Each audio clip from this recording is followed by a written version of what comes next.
The Elephant Man by Tim Vickery. Chapter 1. The Creature in the Shop. My name is Dr. Frederick Treves. I am a doctor at the London hospital. One day, in 1884, I saw a picture in the window of a shop near the hospital. I stopped in front of the shop and looked at the picture. At first, I felt interested. Then I felt angry. Then afraid. It was a horrible, ugly picture. There was a man in the picture, but he did not look like you and me. He did not look like a man. He looked like an elephant. I read the writing under the picture. It said, "Come in and see the Elephant Man, 2 pence. I opened the door and went in. There was a man in the shop. He was a dirty man in an old coat with a cigarette in his mouth. "What do you want?" he asked. "I'd like to see the Elephant Man, please," I said.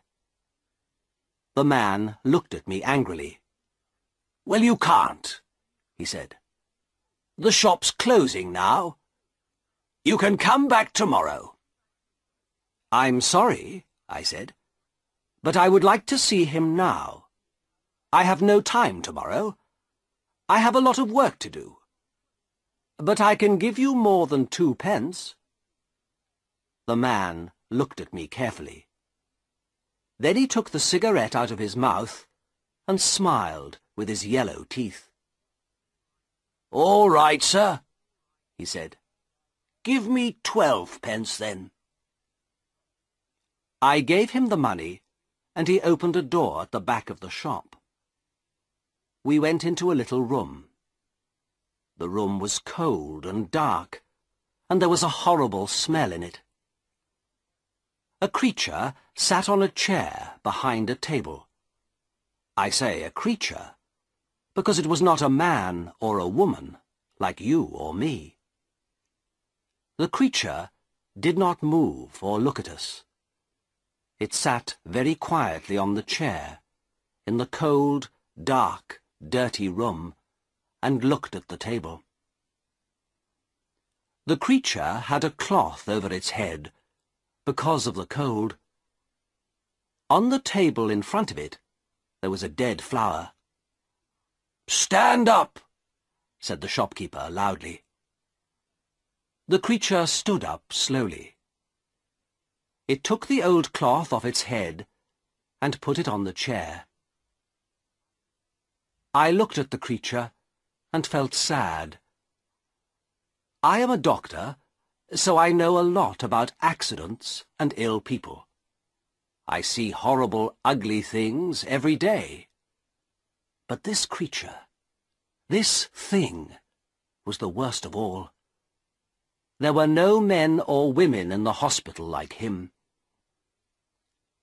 He wore some old trousers, but no shirt, coat, or shoes, so I could see his body very well.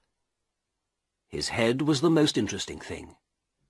It was very, very big, like an enormous bag with a lot of books in it. The head did not have much hair, and there was another bag of brown, dirty skin at the back of it. This skin came down below his neck. I could not see one of his eyes very well, because a lot of skin came down in front of his face, too. An enormous red tooth came out of his mouth, under his nose. It looked like an elephant's tooth. The mouth and nose were like holes in the face.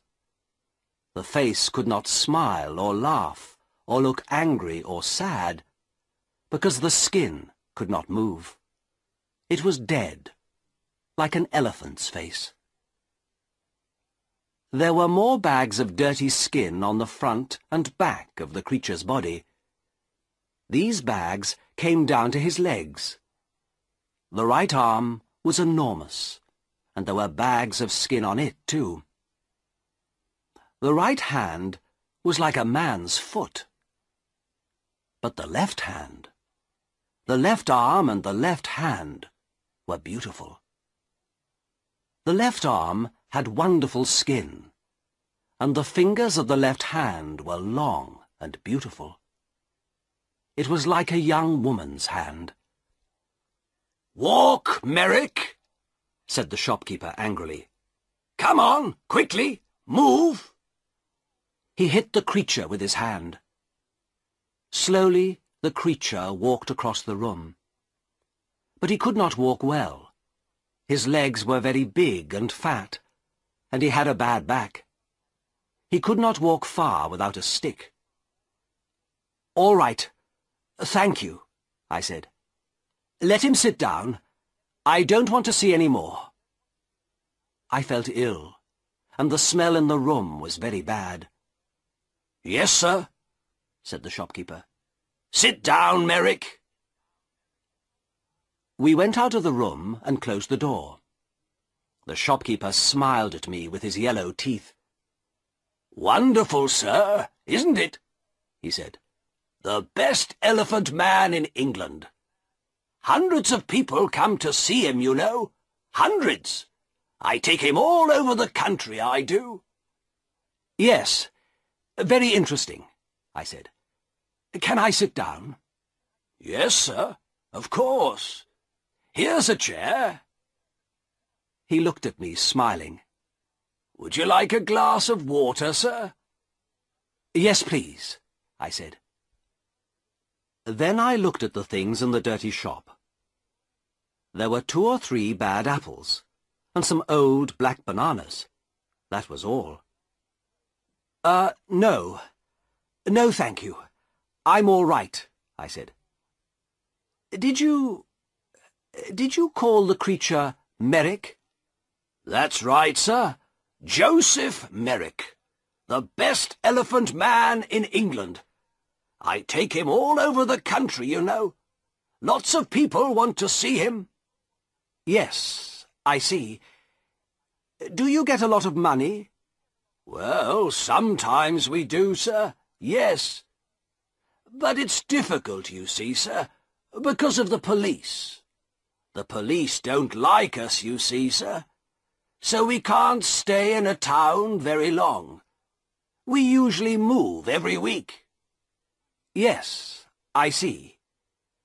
Well, anyway, Mr. Silcock, sir. Simon Silcock." "Yes, well, Mr. Silcock, I'm a doctor at the London hospital. My name is Dr. Treves. I think this man, Joseph Merrick, is very interesting, and I would like to see him at the hospital.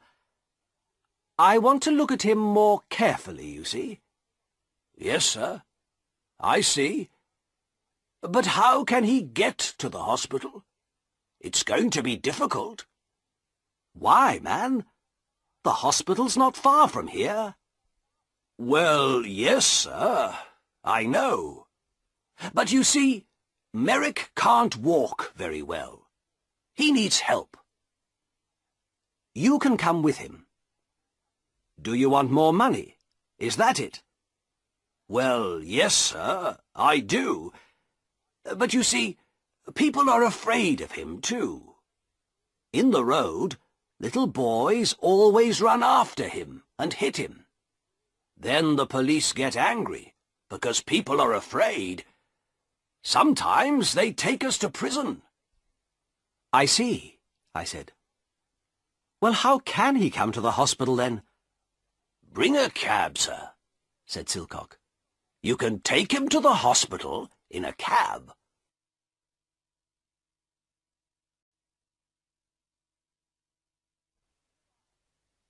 Chapter 2.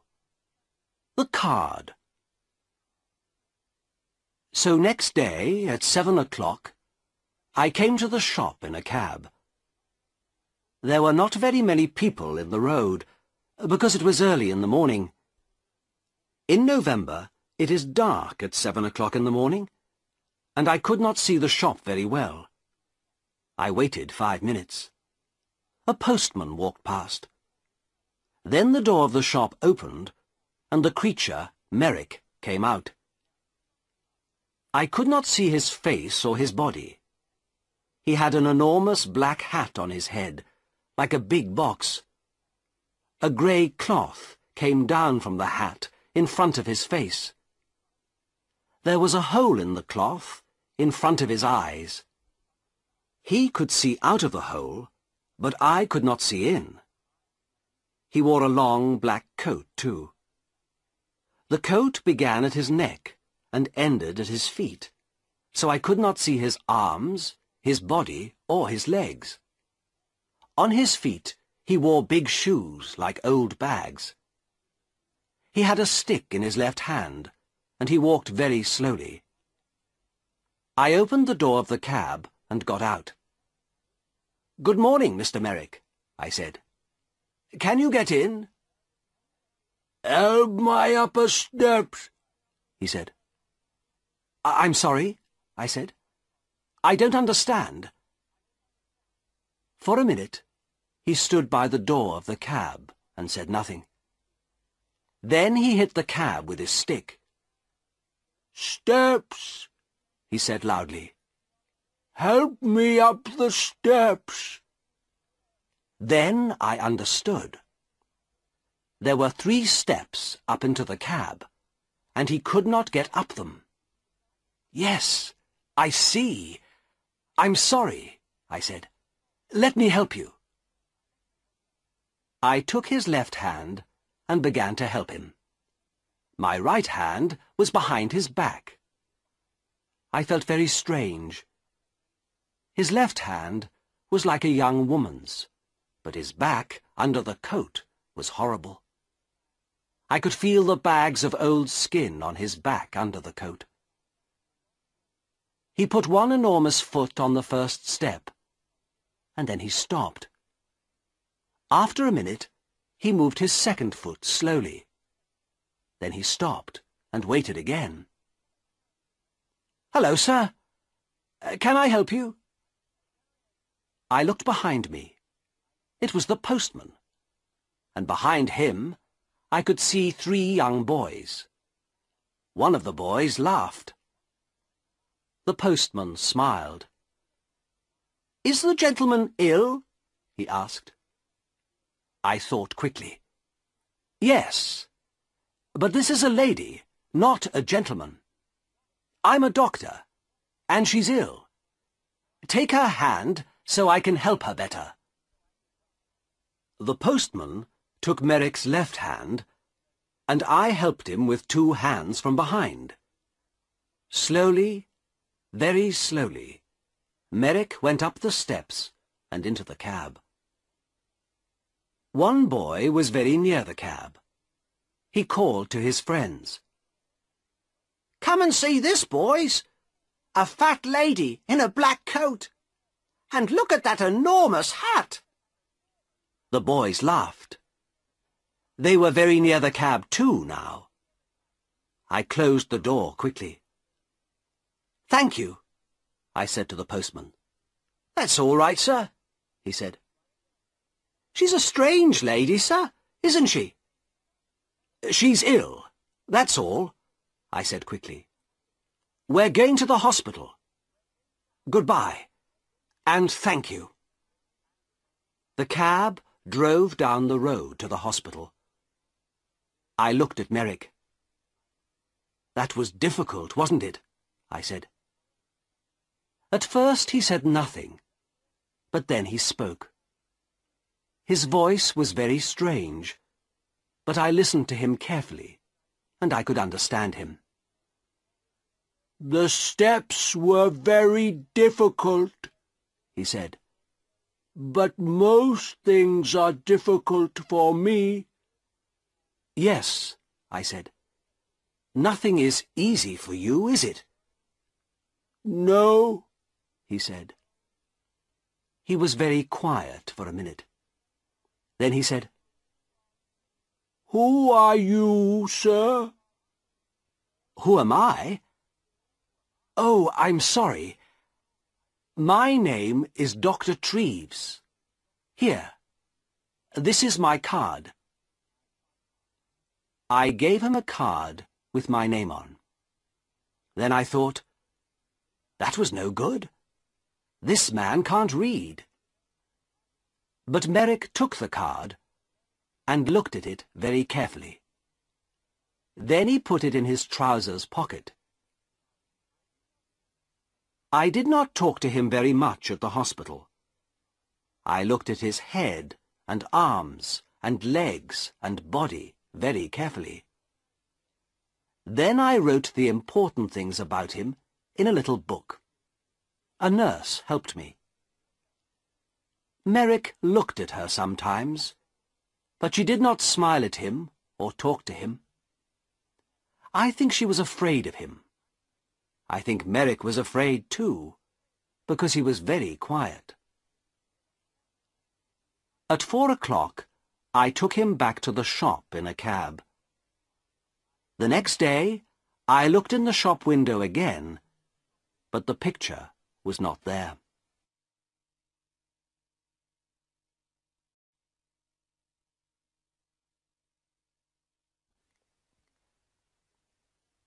Chapter 3. A Letter to the Times. I did not see Merrick again for 2 years. Then, one day, the police found him. He had my card in his hand, so they brought him to the London hospital. He was very tired, hungry, and dirty, so I put him to bed in a quiet little room. But he could not stay at the hospital. He was not ill, and of course the beds in the hospital are for ill people. We have no beds for hungry people or ugly people. I told the hospital chairman, Mr. Carr Gom, about Merrick. He listened carefully. And then he wrote a letter to the editor of the Times newspaper. From the Times, December the 4th, 1886. A letter to the editor.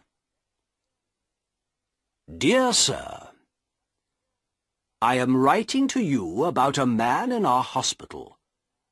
He needs your help. His name is Joseph Merrick, and he is 27 years old.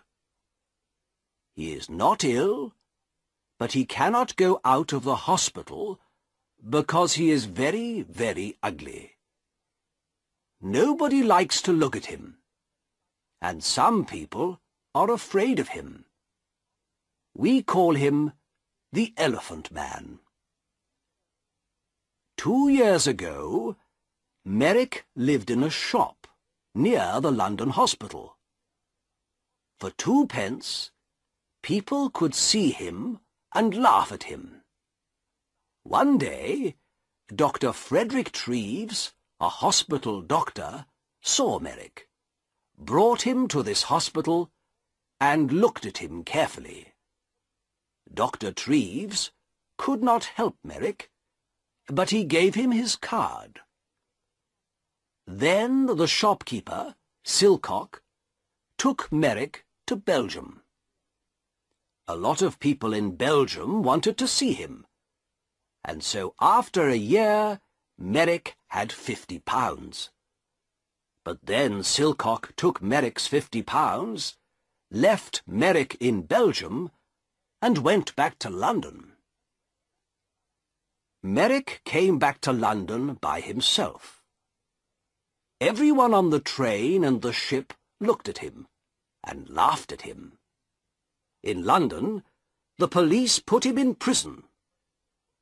But then they saw Dr. Treves's card and brought Merrick to the London hospital. This man has no money, and he cannot work. His face and body are very, very ugly, so of course many people are afraid of him. But he is a very interesting man. He can read and write, and he thinks a lot. He is a good, quiet man. Sometimes he makes things with his hands and gives them to the nurses because they are kind to him. He remembers his mother, and he has a picture of her. She was beautiful and kind, he says. But he never sees her now. She gave him to Silcock a long time ago. Can the readers of the Times help us? This man is not ill, but he needs a home. We can give him a room at the hospital, but we need some money. Please write to me at the London Hospital. Yours faithfully, F.C. Cargom, Chairman of the London Hospital. The readers of the Times are very kind people. They gave us a lot of money. After 1 week, we had £50,000, so Merrick could live in the hospital for all his life. We could give him a home.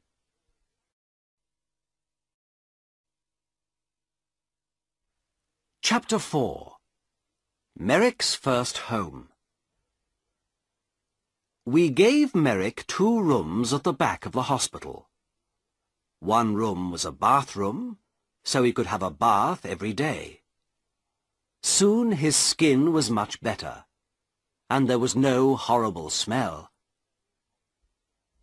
The second room had a bed, table, and chairs. I visited him every day and talked to him. He loved reading and talking about books. At first, he did not know many books. The Bible and 1 or 2 newspapers, that's all. But I gave him some books of love stories, and he liked them very much. He read them again and again, and talked about them often. For him, the men and women in these books were alive, like you and me. He was very happy. But sometimes it was difficult for him. At first, 1 or 2 people in the hospital laughed at Merrick because he was ugly. Sometimes they brought their friends to look at him. One day, a new nurse came to the hospital, and nobody told her about Merrick. She took his food to his room and opened the door. Then she saw him. She screamed, dropped the food on the floor, and ran out of the room. I was very angry with the nurse, and went to see Merrick. He was not happy about it, but he was not very angry. I think he felt sorry for the girl. People don't like looking at me. I know that, Dr. Treves, he said. They usually laugh or scream. Well, I don't want nurses to laugh at you, Joseph, I said angrily. I want them to help you. Thank you, Doctor, he said, in his strange, slow voice. But it's not important. Everyone laughs at me. I understand that. I looked at him sadly. In his one good hand, his left hand, he had the little picture of his mother. He looked at the picture for a minute, and then put it by a flower on the table. A tear ran out of his eye and down the skin of his enormous, ugly face. Dr. Treves, he said slowly, you and the nurses are very kind, and I'm very happy here. Thank you very much. But I know I can't stay here long. And I would like to live in a lighthouse after the hospital, please. A lighthouse or a home for blind people. I think those are the best places for me." "What do you mean?" I asked. "Why?" He did not look at me. He put the flower on the picture and looked at it carefully. "Lighthouses have sea all round them, don't they?" he said. "Nobody could look at me in a lighthouse, so I would be happy there. And blind people can see nothing, so they couldn't see me, could they?" "But, Joseph," I said, "this is your home. You live here now. You aren't going to leave the hospital."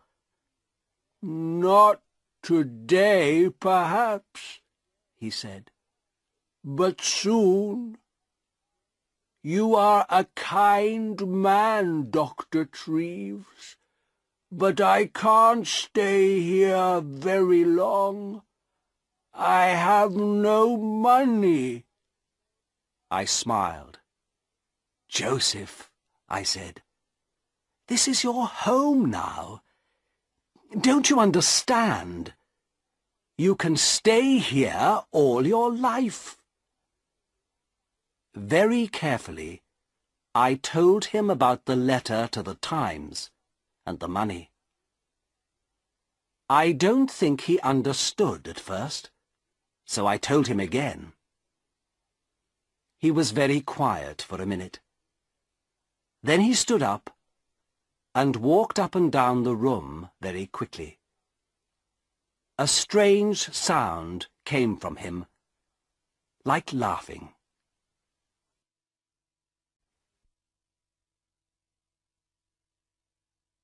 Chapter 5.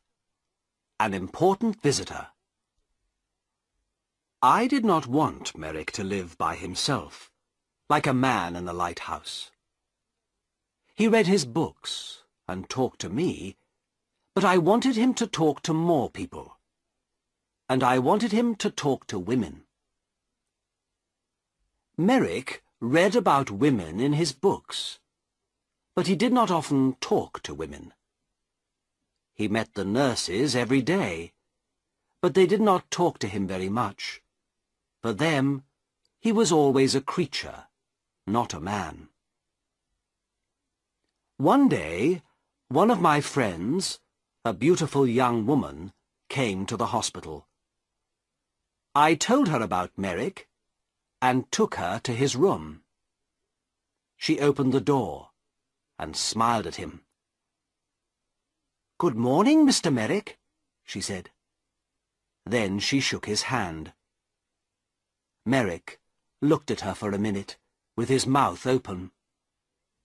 Then he sat down on his bed, with his head in his hand, and cried. He cried for nearly 5 minutes. The tears ran down his face, between his fingers, and onto the floor. My friend sat on the bed beside him, and put her hand on his arm. She said nothing, but she smiled at him, and shook his hand again before she left.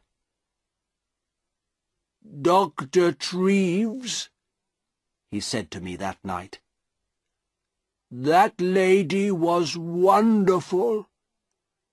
My mother smiled at me once, many years ago, but no women smile at me now. But this lady smiled at me too, and she shook my hand. A beautiful lady smiled at me and shook my hand." My young lady friend came again the next week, and talked to Merrick for half an hour. The week after that, she came again with a friend. They gave him some books and had a cup of tea with him. It was wonderful for him. For the first time in his life, he had some friends. He was a very happy man. He sat in his room and read his books and said no more about living on a lighthouse. People began to read about Merrick in the newspapers, so he had a lot of visitors. Everybody wanted to see him. A lot of important ladies and gentlemen visited him. They smiled at him, shook his hand, and gave him books. Merrick liked talking to these people, and he began to forget about his ugly body. His visitors never laughed at him. He began to feel like a man, not a creature. One wonderful day, a very important lady came to the hospital to visit him. I met the lady and took her to his room. Then I opened the door and smiled at him. "Good morning, Joseph," I said. "There is a new visitor to see you today, a very famous lady." Merrick stood up beside his table. He did not smile, because his face could not smile, but his eyes looked happy. "That's good," he said. "Who is it?" I moved away from the door, and the visitor walked in. "Your Majesty, this is Joseph Merrick," I said. "Joseph, this is Her Majesty, Queen Alexandra, the Queen of England." Queen Alexandra smiled at him. "How do you do, Mr. Merrick?" she said. "I'm very pleased to meet you." Then she shook his hand. Merrick did not move. For nearly half a minute he stood and looked at her with his mouth open. Then he spoke in his strange, slow voice. How do you do, Your Majesty?" he said. But I don't think the Queen understood him, because he tried to get down on his knees at the same time. It was very difficult for him, because of his enormous legs. "No, please, Mr. Merrick. Do get up," said the Queen. "I would like to talk to you. Can we sit at your table?" "Yes, yes, of course," he said. They sat at the table.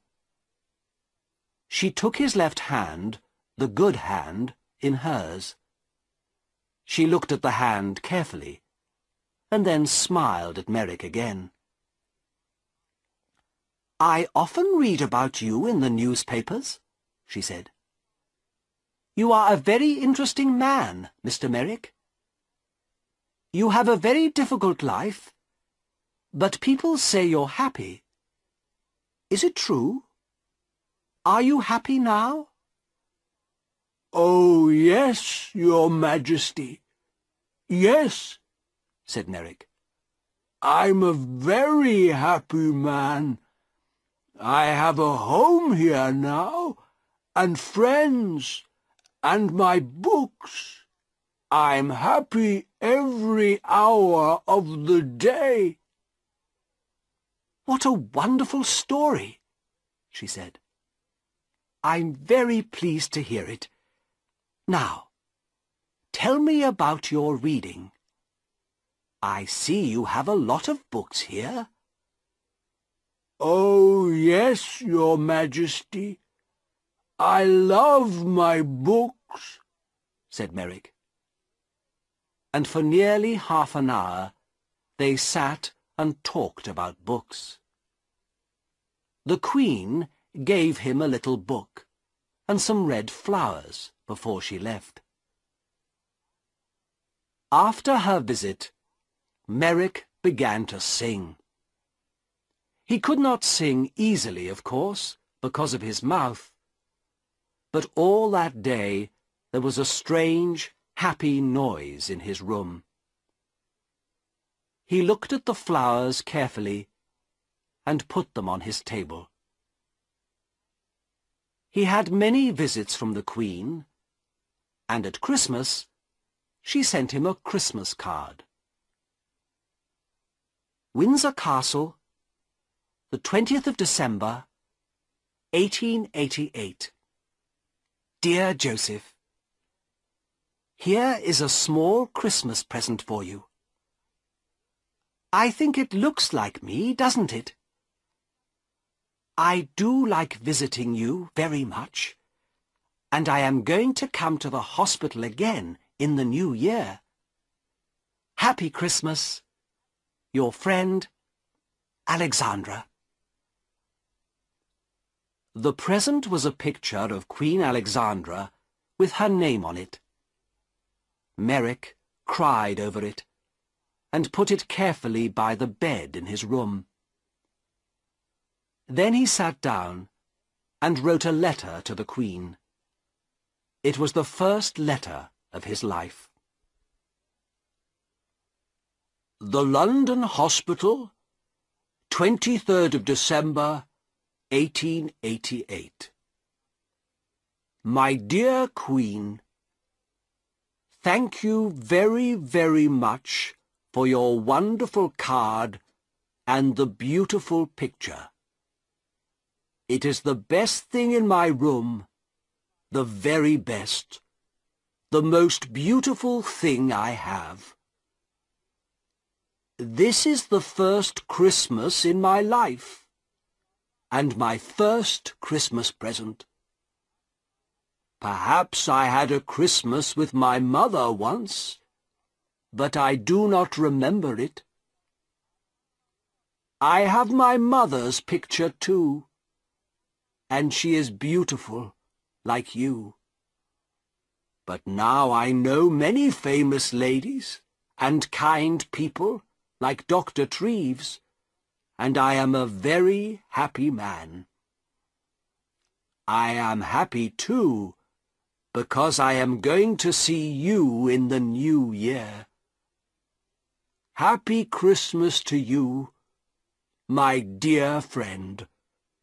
With all my love, Joseph Merrick.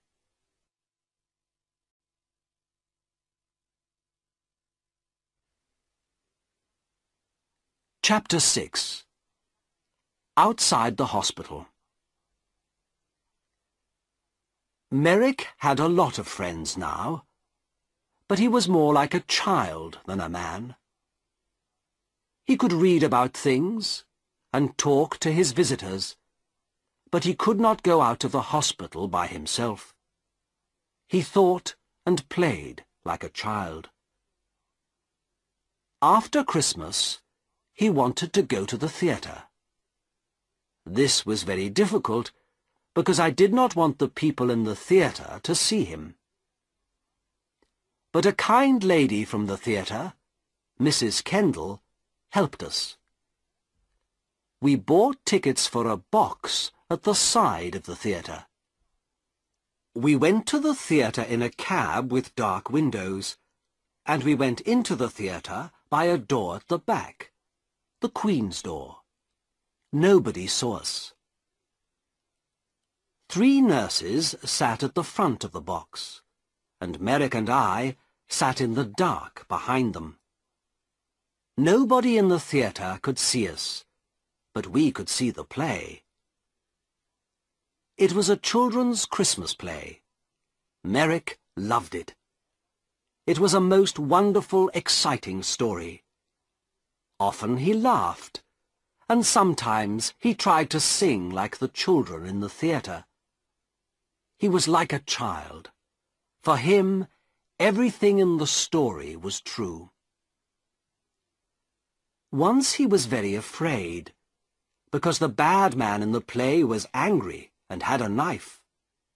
At first, Merrick wanted to leave the theatre, but I stopped him. Then he was very angry with this bad man in the play. He hit his hand on his chair and stood up and talked to the man, but nobody heard him. When the bad man went to prison, Merrick laughed. Merrick thought the beautiful young lady in the play was wonderful. He wanted to talk to her, too. At the end of the play, he was very happy, because she married a good young man. He remembered this play for a long time, and he talked a lot about the people in it. "What do you think they did after we left?" he asked me. "Where do the young lady and the young man live? What are they doing now?" "I don't know," I said. "Perhaps they live in the country." Merrick thought about this for a long time. Then he said, "Dr. Treves, can I go to the country, please? I saw the country once from a train, but I never went there. I often read about it in books. It's very beautiful, isn't it? I would like to see it." The visit to the theatre was difficult, but a visit to the country was more difficult. But again, one of his new friends helped us. She had a small house in the country, and Merrick could stay in it for the summer, she said. I took Merrick to the country in a train with dark windows, so nobody could see him. Then we went in a cab to the country house. There were a lot of trees near the house, but no people lived near it. A countryman brought food to the house every day, but no people came near it. I stayed with him that night. At night, it was very dark and quiet. In the morning, hundreds of birds sang in the trees, and everything outside the house was green. Merrick walked under the big trees, looking at things happily and singing his strange song. I went back to London, but Merrick stayed there for 6 weeks. He was wonderfully happy. Every week, he wrote me a letter. Apple Tree House, West Wickham, Berkshire, the 21st of July, 1889.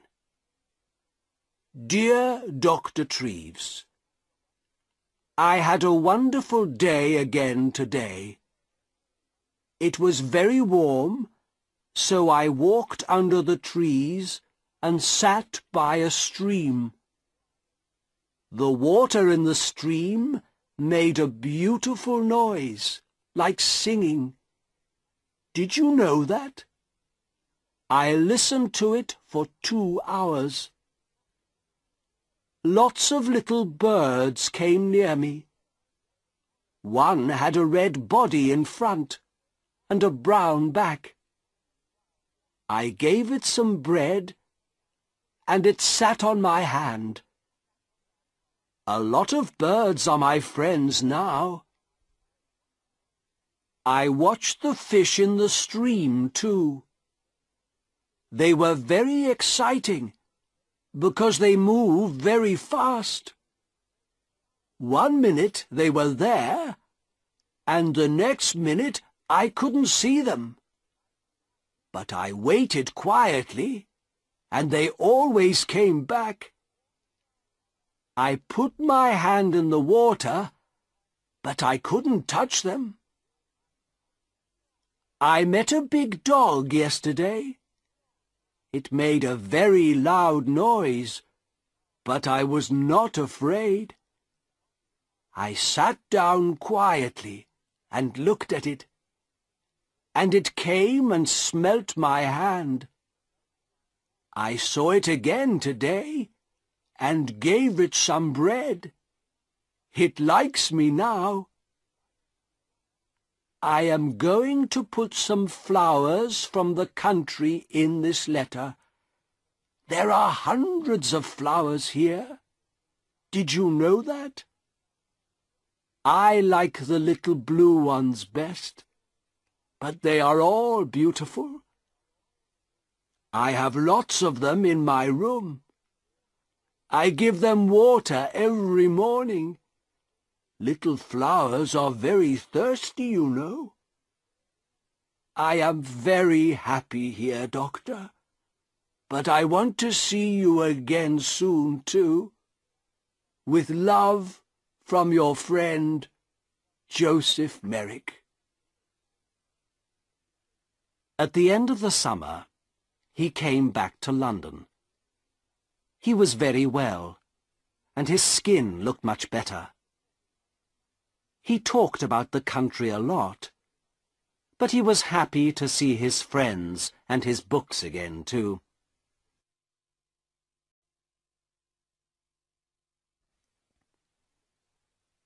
Chapter 7. The Last Letter. 6 months later, in April 1890, I found him dead in bed. He was on his back in bed, so at first I thought he was asleep. I talked to him, but he did not move. Then I saw that the skin on his face was blue, so I knew he was dead.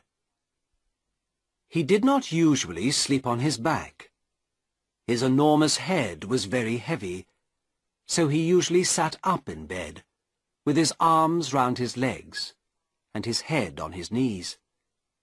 He could sleep well like this. But he wanted to sleep on his back like you and me. He tried to sleep on his back that night, but his heavy head came off the bed, and he broke his neck. He died very quickly. Next day, the chairman of the London hospital, Mr. Carr Gomm, wrote to the editor of the Times again. The Times, April the 16th, 1890. Dear Sir, 3.5 years ago, I wrote to you about a man called Joseph Merrick. This man was called the Elephant Man, because he was born with a very ugly body. Merrick was not ill, but he could not work, and he had no money.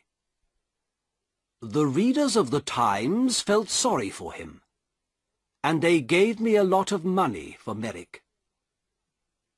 Because of this money, we could give Merrick a home in the London hospital. It was his first good home, and for 3.5 years he lived here happily.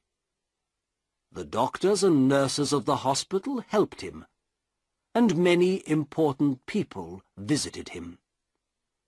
He read many books. He went to the theatre, and in the summer he stayed in the country for 6 weeks. Because of your readers' money, we could give him a happy life. Last night, Joseph Merrick died quietly in his bed. He was a man with a very ugly body, but he was a good, kind man, and he had a lot of friends. We like to talk to him, and we are all very sorry because he is dead. A lot of people are going to remember him for a long time. There is some money left, so I am going to give it to the hospital. Thank you, sir, for your help. Yours faithfully, F. C. Carr Gomm, chairman of the London Hospital.